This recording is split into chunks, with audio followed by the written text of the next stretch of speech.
Aceh Explore menampilkan halaqah dari Masjid Raya Baitur Rahman Banda Aceh. Subscribe, komen, like, dan share. Bismillahirrahmanirrahim. Assalamualaikum warahmatullahi wabarakatuh. Alhamdulillahilladzi arsala rasulahu bil huda wa dinil haqq liyuzhirahu 'alad dini kullih wa kafa billahi shahida.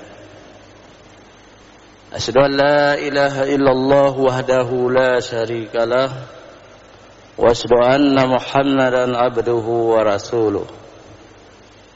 Allahumma shalli wa sallim ala sayyidina Muhammad wa ala alihi wa sahbihi ajma'in, amma ba'd.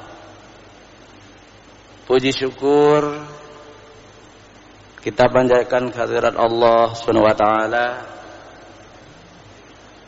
Selawat dan salam kepada junjungan kita Nabi besar Muhammad sallallahu alaihi wasallam beserta keluarga dan sahabat beliau sekalian. Yang kami hormati guru-guru kami yang hadir di subuh yang mulia ini, para ulama, du'ama, eksekutif, legislatif, yudikatif,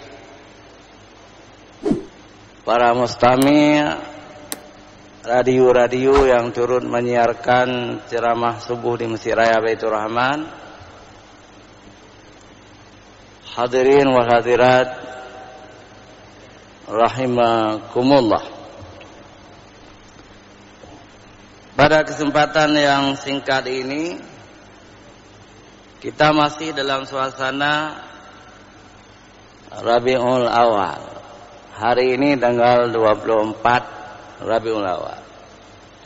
Artinya maulud pertama, maulud pun Karabi. Tapi masih ada maulud kedua Rabiul Akhir. Maulud ketiga Jumadil Awal. Bahkan 10 pertama dari Jumadil Akhir. Peringatan Maulid di Aceh memang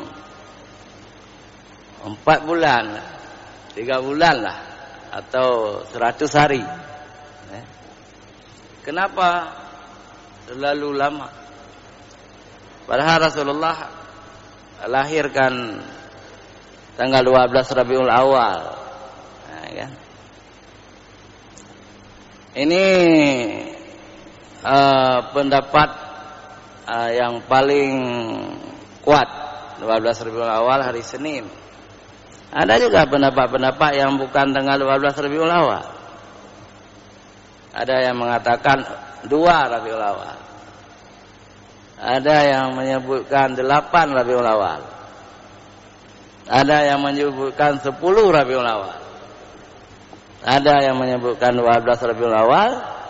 Malah ada yang menyebutkan Rasulullah lahir bukan bulan Rabiul Awal, tetapi bulan Ramadan.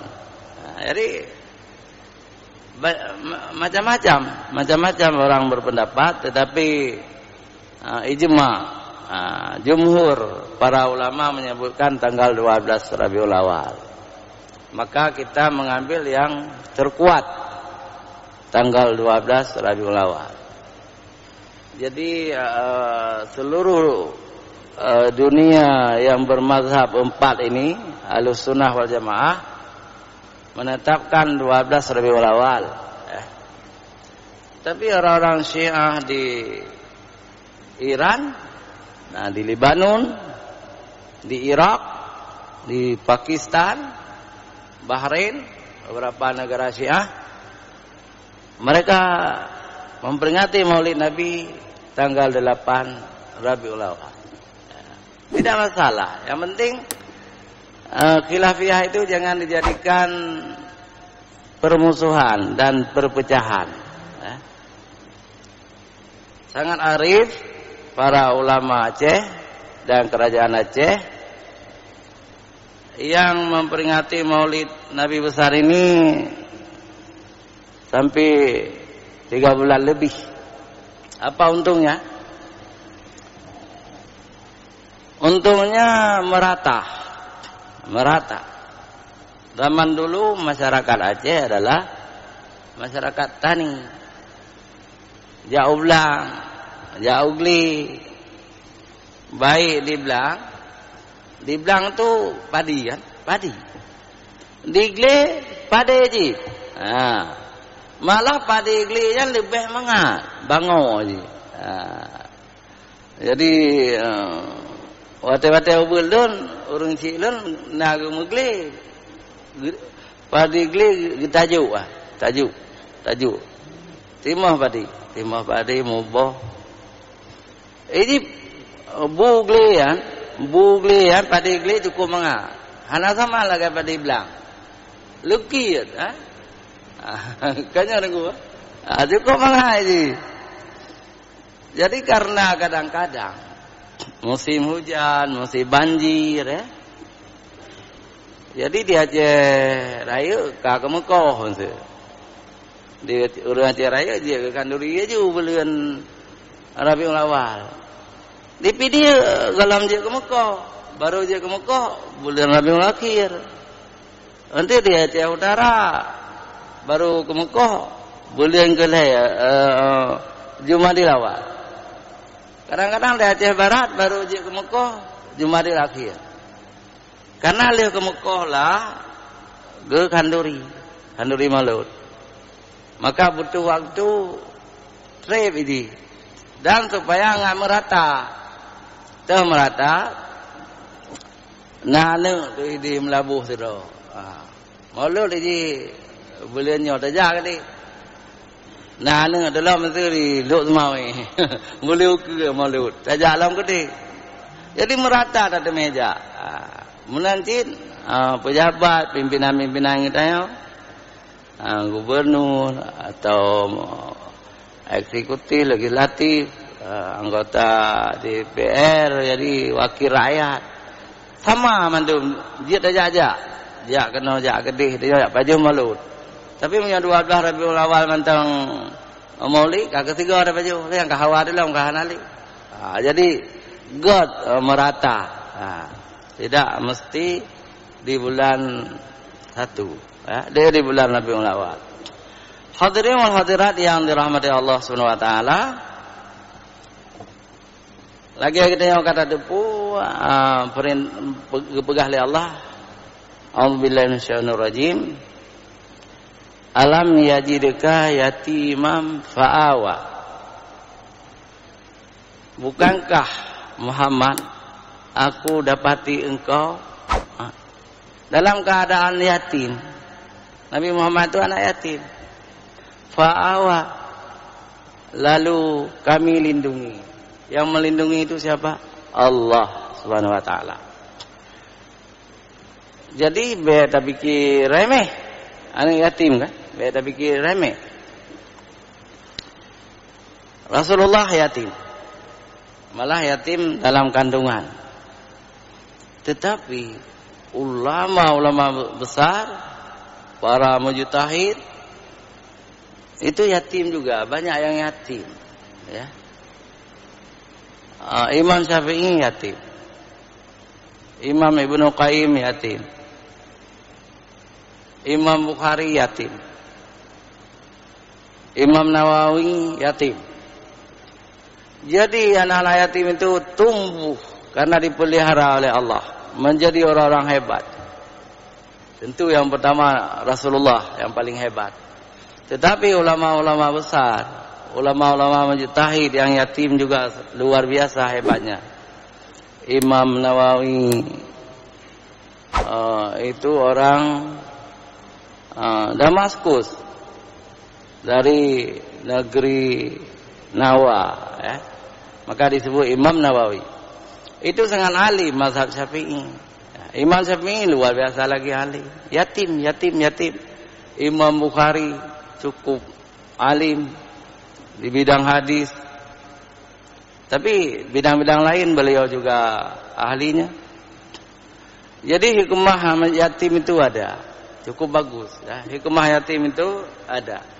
Kadang-kadang orang yang ada bapaknya, ibunya, nya hana cara, kerja hana cara manja. Jadi apa yang dibutuhkan oleh remaja yang lengkap ibunya itu ada. Bapak ada beli HP ilun yang 15 juta, geblo. Bapak ilun perlu motor yang mahal. Semua dipenuhi oleh orang tuanya. Rupanya otaknya tumpul. Karena tidak ada tantangan. Tidak ada tantangan dalam hidupnya. Tetapi anak yatim, tambah lagi orang miskin, biasanya muncul sebagai orang-orang hebat, anak-anak yang hebat. Kenapa? Karena tantangannya berat. Saya harus berjuang. Saya anak yatim. Saya anak piatu. Saya harus berjuang demi masa depan saya. Gitu cita-cita anak-anak yatim itu. Sehingga menjadi orang-orang yang luar biasa. Bisa mengalahkan anak yang lengkap ibu bapaknya. Dan mereka bangga. Saya sudah ditakdirkan Allah menjadi anak yatim seperti Rasulullah. Begitu dalam pikiran anak yatim itu. Cuma kalau kita lihat di dalam Al-Quran, yang disebut yatim, anak yatim yang tidak punya bapaknya.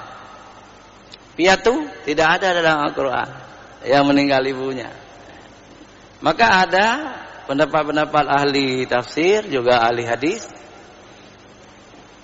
yang tidak punya mamanya, ibunya juga disebut yatim sebenarnya. Kenapa? Karena Rasulullah juga tidak punya ibunya. Ketika berusia 6 tahun, ibunya wafat. Dan secara psikologis, ilmu jiwa, sebenarnya orang lebih sangat menderita kalau ibunya meninggal. Kalau boleh kita pilih, misalnya datang malaikat Israel, haigam, soga kucuk ayah kang ngan kucuk mak ke, mungkin akan terjauh, necok mak ile, necok ayah ile, kenapa? Secara psikologis manusia itu sangat membutuhkan ibunya. Dan dalam hadis sahih juga disebut, datang seorang sahabat lah, ditanya kepada siapa yang aku harus mengabdi ya Rasulullah. Rasulullah menjawab, umuka, ibumu. Ditanya lagi, siapa lagi setelah itu? Rasulullah tetap menjawab, umuka. Ditanya lagi, umuka. 3 kali umuka, baru abika, abuka.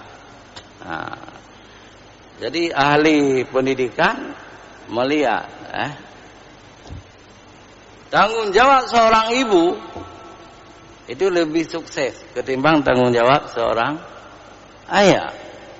Banyak kalau anak tidak punya ayah sukses, tapi yang piatu kehilangan ibunya tidak sukses, banyak yang gagal. Jadi beruntunglah kita kalau dididik oleh ibu kita. Tapi jangan pukul rata. Jangan. Ada juga ibu-ibu tiri itu yang sangat mencintai anak tirinya, malah dianggap anak kandungnya. Si ibu tiri juga banyak yang mampu mensukseskan anak tirinya. Itu karunia Allah. Jadi Nabi Muhammad itu anak yatim. Alam yajidka yatiman fa'awa. Bukankah Muhammad, aku dapati engkau dalam keadaan yatim, lalu kami dilindungi oleh Allah Subhanahu wa taala. Kita lihat perjalanan hidup Rasulullah itu terlindungi. Ketika meninggal ibunya ketika itu berusia 6 tahun, ya. Dipelihara oleh kakeknya Abdul Muthalib 2 tahun. Kemudian Abdul Muthalib wafat, kakeknya usianya 8 tahun. Tapi Abdul Muthalib telah mengamanahkan cucunya itu dipelihara oleh Abu Talib. Itu pamannya. Abu Talib memelihara Rasulullah sampai dewasa. Kenapa harus Abu Talib? Nah, kenapa harus Abu Talib? Abu Talib itu tokoh yang paling karismatik, penjaga Ka'bah, Baitul Haram, melayani jamaah haji. Jamaah haji apa? Jadi jamaah haji itu tetap ada walaupun di zaman jahiliyah. Jadi tiap tahun ada haji. Berbeda mungkin dengan haji yang disyariatkan oleh Allah untuk Rasulullah Muhammad sallallahu alaihi wasallam dan kita. Jadi di zaman jahiliyah juga sudah ada haji. Jasa Abu Talib itu sangat luar biasa. Menyediakan minuman dan makanan kepada seluruh jemaah haji, tambah lagi menyediakan hotel, pondok, tempat tidur jemaah haji. Dari mana mereka? Datang dari seluruh Timur Tengah, dari Arab, dari Irak, dari Mesir, dari Palestina, dari Yaman, negara-negara Arab itu. Agama mereka itu apa? Agama mereka agama jahiliyah, menyembah patung. Tapi haji tetap ada. Haji tetap ada. Jadi kedudukan pamannya Abu Talib itu sangat luar biasa. Bukan pemimpin Quraisy saja, tapi pemimpin orang Arab, negara-negara lain yang mengharapkan jasa Abu Talib. Abu Talib paman Rasulullah di musim haji. Luar biasa. Dan Abu Talib itu kaya. Kaya apa? Emang tidak terlalu kaya, masih ada orang lain yang lebih kaya. Karena banyak sekali anak-anaknya banyak, maka Abu Talib itu tidak cukup juga karena kebersihannya dalam mencari rezeki. Bersih. Jadi dalam biografi Abu Talib itu, paman Rasulullah itu bersih dia. Tidak makan haram, tidak makan riba, tidak menyewakan tempat-tempat pelacuran, tidak menipu orang. Itu Abu Talib itu. Yang bukan dia Islam, dia bukan Islam. Tetapi akhlaknya baik, jujur Abu Talib itu. Beda dengan adik-adiknya yang lain atau saudaranya yang lain. Abu Lahab. Abu Lahab ya. Ada lagi beberapa akwam yang tidak mau masuk Islam. Mereka itu hidupnya dengan kotor, makan riba dan berjudi, minum minuman keras. Tapi Abu Talib ini bersih. Maka Allah menitip calon rasulnya kepada Abu Talib. Bersih. Abu Talib itu berakhlak mulia, setia luar biasa, melindungi Rasulullah luar biasa. Dibawa ke luar negeri. Kemana dibawa? Ke dua negeri. Yaman Selatan. Dibawa ke Yaman. Rasulullah itu pernah dibawa ke Yaman 1 kali. Tetapi ke negeri Syam, sekarang ini Suriah dan Yordania. Negeri Syam itu luas. Libanon negeri Syam, Palestina negeri Syam, Yordania, Suriah itu negeri Syam. Jadi Rasulullah dibawa oleh Abu Talib ke negeri Syam berniaga. Jadi luar biasa, dilindungi luar biasa. Hadirin wal hadirat yang dirahmati Allah Subhanahu wa taala.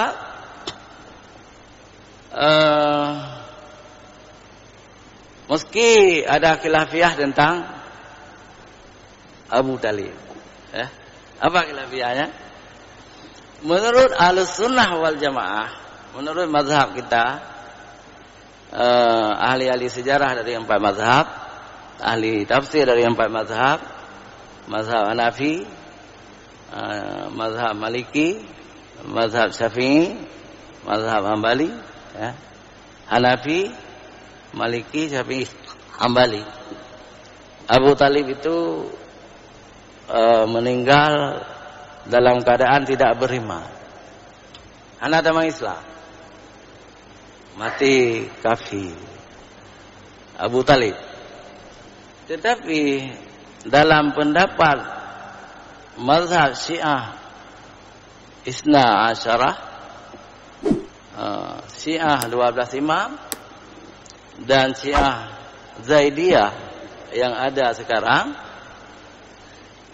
Abu Talib itu seorang mukmin, seorang mukmin yang mati dalam Islam, beriman dan isi surga. Nah, ini menurut orang Syiah. Menurut kita Ahlussunnah Jamaah, Abu Talib itu mati kafir. Meski demikian, ya, kita nggak perlu mengembangkan ini, diam saja. Itu Allah yang tahu. Begitu juga tentang ayah dan mama Nabi. Bagi kita di Aceh ini, ikut aja ulama, ikut saja pendapat ulama-ulama di Aceh, ya. Ayah dan ibu Rasulullah itu penghuni surga. Jadi amin, sudah cukup. Jangan sampai kita berkelahi, dakwah-dakwi, tegang, karena berbeda pendapat. Karena ada juga sebagian orang bahwa ayah dan ibu Nabi itu tidak masuk Islam, artinya kafir, masuk neraka. Juga ada hadis, gitu kan. Tapi saya tidak pernah menggunakan isu itu, ya. Janganlah khilafiyah itu jangan dilebarkan. Jangan dilebarkan. Ya pikir ke ayah Nabi dengan ibu Nabi, nyok ke neraka wajib tak fikir puasa neraka dia puasa surga. Ya yang penting. Kalau kita ingin masuk surga, beriman, bertakwa kepada Allah. Kalau ingin masuk neraka, silakan jadi orang-orang durhaka, orang-orang yang mengotori negerinya. Apa yang terjadi? Perempuan-perempuan muda dari Aceh Raya, dari Aceh Utara, dari Aceh lain, dari Pidia pindah, hai lungkalan Mbak YouTube. Masakna di dekat pantai, nak kaca minuman keras, tak kritik itu anak galak ke kita yo. Karena yakinlah di balik perempuan-perempuan muda itu yang melakukan hal yang dosa, ada juga laki-laki. Kalau enggak percaya coba teliti. Tidak mungkin perempuan itu bisa berbuat seperti itu. Seharusnya katanya syariat Islam kan tadro mendu. Katanya sayu kah? Kayak apa minuman keras kan? Sayu. Oh abang pulan, bapak pulan. Drop sih bapak-bapaknya. Apakah dia tentara, polisi, orang kaya? Drop, Cina, drop. Kemudian kita jalankan kanun syariat Islam. Cambuk. Jangan cambuk di tempat-tempat lain. Cambuk di depan masjid raya. Permalukan mereka. Punya terlibat non kafe, usai dia Aceh, beli dengan dia Aceh. Punya tabiakan lagi yo, dah dengar berita nak putu-putu, Leha nak pernah dah dengar, hoka rupanya kai beli. Itu kebiasaan dia yo. Hoka. Urang Madinahnya yang hidrap hoka, urang yang hoka, beli. Moyo moda kai beli-belinya sampai kiamat hana terlaksana syariat Islam dah Aceh. Hana boleh lumpur ya. Syariat Islam baru tegak apabila pemerintah, hakim, polisi, tentara turut mendukung, rakyat turut mendukung. Baru terlaksana. Cuma hanya cukup trip ajaran itulah menghalai tegak-tegak. Katuha katanya mati katanya hana. Sayang tak. Contoh, seharusnya perempuan-perempuan itu diperiksa. Siapa suruh? Dari mana minuman keras itu? Seharusnya begitu. Wallahu a'lam. Hadirin wal hadirat yang dirahmati Allah Subhanahu wa taala. Kemudian Rasulullah ya di samping anak yatim ya. Juga Rasulullah itu adalah orang yang tidak punya beliau itu agama yang ta'anun. Jadi agak bingung. Yang aneh lagi bingung Nabi Ibrahim alaihissalam. Nabi Ibrahim kekalan bintang nyan Tuhan, kekalan matahari nyan Tuhan, kekalan bulan nyan Tuhan, kan Tuhan. Kemudian Allah berturun wahyu kepada Nabi Ibrahim, Allah memperkenalkan diri bahwa Allah itu Allah yang khalaqas samawati wal ard wa ma bainahuma. Allah yang menjadikan langit dan bumi serta isi dan antara keduanya. Begitu juga Rasulullah itu karena ragu-ragu, bingung, tah yang betul Allah. Allah yang gesembah li jahiliyah, Allah Tuhan ta, tapi kemudian Allah ngecok Rasulullah itu gebi hidayah ya, gebi agama Islam, gepetunjuk oleh Allah, maka Nabi Muhammad itu memilih Tuhan yang benar, memilih Allah yang Maha Pencipta, Allah yang memberi rezeki, Allah yang mematikan, dan Allah yang menghidupkan manusia, sehingga Nabi Muhammad itu berada di jalan yang benar.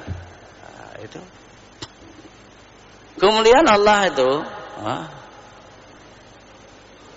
sayang kepada Rasulullah SAW karena Muhammad itu orang miskin, ya, kaya. Gimana kaya? Kaya dua-dua, kaya jiwa dan kaya harta. Kenapa kita katakan kaya harta? Coba lihat, Rasulullah tadi siapa sebenarnya? Rasulullah itu keluarga penguasa Mekah, kakeknya kaya. Pamannya kaya, pamannya yang kafir Abu Lahab juga sangat kaya, pamannya yang Muslim juga kaya. Kenapa juga banyak sekali kita dapati bahwa Muhammad itu orang miskin, ya. Menurut Profesor Dr. Yayasan Abu Bakar, itu guru besar UIN, ya, Profesor Dr. alias Abu Bakar MA, Nabi Muhammad itu dimiskinkan oleh orang-orang Darwism. Apa itu Darwism? Nabi Muhammad dimiskinkan oleh orang-orang sufi, orang-orang tarekat. Digambarkan Muhammad itu anak yatim lagi miskin, padahal tidak miskin menurut Profesor Yasa. Tetapi ada pendapat lain, ya. Pendapat lain, Rasulullah itu bangga, ada doa dari Rasulullah, ya Allah, aku orang miskin, bangkitkanlah aku bersama orang-orang miskin dan masukkan aku dalam surga bersama orang-orang miskin. Apa yang dimaksud miskin di situ? Sebenarnya Rasulullah bukan miskin harta, ya. Nabi membandingkan dirinya dengan Allah. Allah itu aghnia, Allah itu maha kaya, ya. Jadi kita sebagai hamba walaupun kaya sebenarnya miskin kita. Karena kita hamba Allah. Hanya setetes rezeki yang diberikan kepada kita oleh Allah. Makanya ada cerita orang yang terkaya di Jakarta dulu, itu orang Aceh ya, orang Aceh, namanya Markam, sangat kaya, dia berdagang, orang Aceh Utara, dia Luk Sukun, asalnya Luk Sukun, menjadi menteri muda masa Soekarno, menjadi kawan Soekarno, tetapi Markam itu dituduh terlibat PKI oleh manusia, tetapi beliau bersumpah dengan Al-Quran beliau tidak terlibat PKI dan tidak pernah meninggalkan salat dan tidak pernah meninggalkan zakat, dan konon sangat banyak kekayaannya itu kemudian diberikan kepada Masjid Istiqlal karena beliau ingin masuk surga di akhirat. Dan Profesor Dr. Hamka, ulama besar Indonesia, berteman dengan Markam. Diajarkan doa kepada Markam oleh Hamka, katakanlah bahwa engkau miskin dan yang kaya hanya Allah. Akhirnya Markam selalu mengakui dirinya miskin, apalagi setelah ditangkap, dimasukkan penjara, dituduh hartanya itu bukan miliknya, itu korupsi dan sebagainya. Dan konon sampai beliau meninggal dunia di Jakarta, Markam itu jadi orang miskin. Jadi indah juga. Saya juga sering berdialog dengan beberapa orang kaya di Banda Aceh ini, tidak sedikit pun takabur, tidak sedikit pun merasa kaya. Lu nana kaya, yang kaya Allah. Itu bagus, ucapan yang bagus. Itu ucapan almarhum Harun Kecik Lemi, sering saya dengar dari mulut beliau. Itu bagus sekali. Sadar bahwa kita tidak kaya, yang kaya itu Allah. Hadirin wal hadirat yang dirahmati Allah. Karena kita ini miskin, apalagi ilmu juga miskin. Ulama besar setingkat Mujtahid, Imam Syafi'i, Hambali, Imam Maliki dan sebagainya merasa hana malim tidrog. Karena ilmu yang diberi Allah kepada ulama juga sedikit. Maka para ulama itu tawadhu, tidak sombong dengan ilmunya. Yang sombong dengan ilmu yang malim patigan bahasa Aceh ya. Malim patigan gimana? Hana mu pun tapu ke begah-begah dah ke dengkunya. Ketina kau perangkau, gegeng ke kau perangkau. Bahasa ke gasa. Nya malim patigan. Mu ya orang malim betul-betul. Akhlaknya. Saya ingin memuji beberapa guru saya. Yang pertama guru saya Profesor Lali Hashmi. Hantau gegeng ke kau. Hantau. Cukup jaga lidah. Kemudian Imam besar Bapak Supaya Hamzah, itu sangat lembut. Antum pernah sakit hati kau gegeng kau. Guru saya sekarang, Imam besar sekarang, cukup baik. Profesor Azman menjaga akhlaknya. Guru saya yang lain, Profesor Dr. Muslim Ibrahim, pernah tak dengar bengek? Pernah tak dengar gegeng kegok mana? Padahal cukup malum ni al-Azhar Kairo. Lulus kumlot. Luar biasa. Fi Mukaran, ahli perbandingan agama. Profesor Muslim Ibrahim, akhlaknya. Guru saya Profesor Dr. Muhyiddin Wali. Luar biasa akhlaknya. Luar biasa. Tidak pernah menyakiti orang lain. Semua disayangi, disanjungi, dibantu. Karena merasa dirinya hamba Allah yang taif, hamba Allah yang akan mati kita semuanya. Makanya orang-orang itu mengamalkan juga ayat-ayat berikutnya.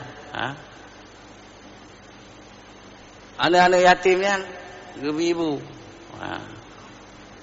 gebibu, geasuh, gedidik. Kemudian orang-orang miskin juga kebantu. Wa amma sa'ilah fala tanhar. Dan orang yang meminta-mintanya harus tolong.